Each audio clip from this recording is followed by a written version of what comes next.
Long day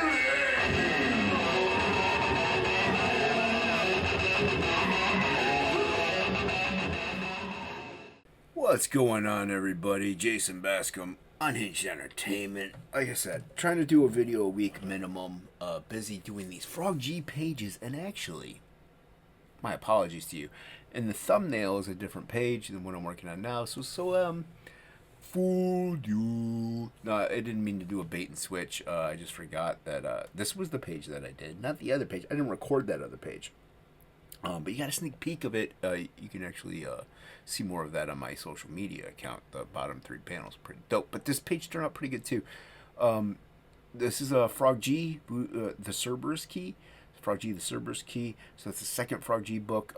You can sign up for it. Link is in the description below. Going to be colored by Ink Spots. First one, co-creator, co-founder, co-good guy. I mean, no, he's all around good guy. Co-created by Frog G himself. He's a human being too. But yeah, so this is whenever we do these pages, we draw them. When I do these, when I draw these pages, I start off by, as you can see, there's some line art here already. That's all digital. What I'm doing now is adding in what Todd calls the sexy. So I'm adding in the detail, the cross hatching, and all that fun stuff. I do go over the lines that I had because I have eye condition called retinitis pigmentosa. I'm legally blind, so I can't blue line because I don't see it. I can't see the blue line. So I do it this way so I can actually draw comics a little more precisely. And I have a lot of fun doing it. And it's still an original page because I can't replicate this. If it's not like it's a one-off print. I can't duplicate this. Apparently I could have cut this.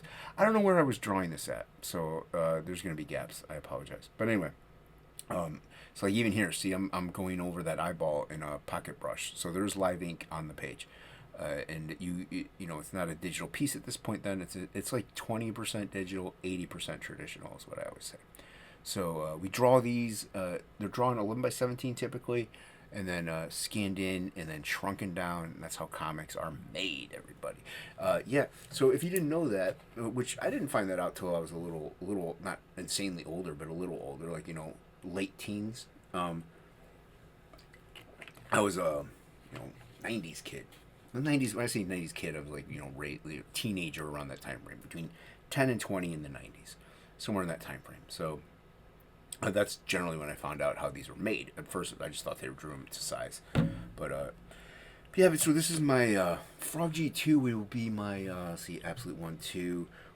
Be my fifth book. So right now I'm on page 17 of 48 pages, and we're doing great, having a great output going. I'm not going to launch the campaign until it's fully done, or at least 90% done. So this is like I'm not a decades long professional comic illustrator, artist, creator, but old man's gonna talk at you. Yeah, may not have all that experience, but that doesn't mean I shouldn't be allowed to put out anything. Like lately, there's a trend going around that me and my friends have seen. Not naming names, but anyway, where the opinion is of some people that you shouldn't make a book unless you have years and years and years and years and years of experience, which to me is asinine, ridiculous, and stupid. Because everybody started from somewhere. Nobody just started out the gate full on, just like as Todd McFarlane. Todd McFarlane started from somewhere. Everybody starts from somewhere. So you shouldn't be telling people really what they cannot do. Like, you have no right to do. You don't tell me what I have a right to do.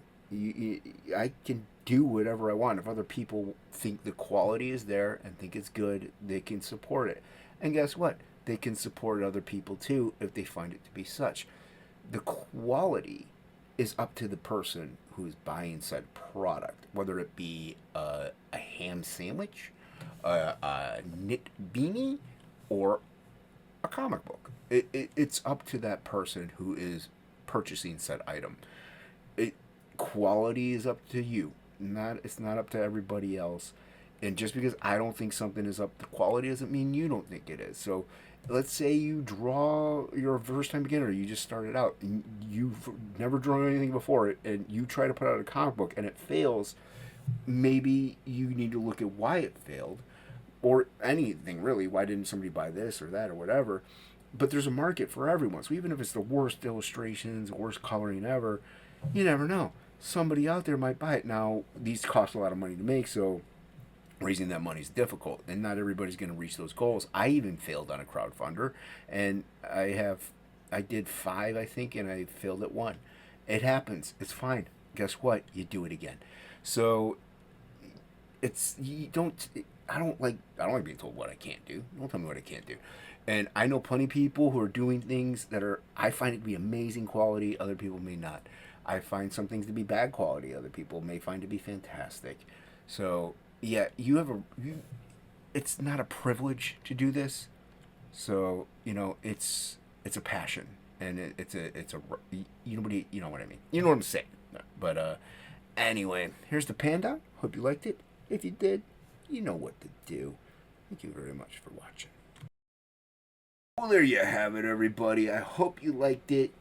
If you did, as I said, you know what to do. Boom, ba doom, ba doom, ba doom. Like I said, trying to do one a week. Sign up, Frog G, Cerberus Key. Gonna be great, gonna be dope. Also, my Absolute One Stormy Night comic is down there from my Big Cartel. Check that out if you want a copy of that. It's a silent comic book. It's pretty cool. I tried my best at that, so it's a fun little story. Thank you once again for everybody. I really appreciate you, and as always, have a great one.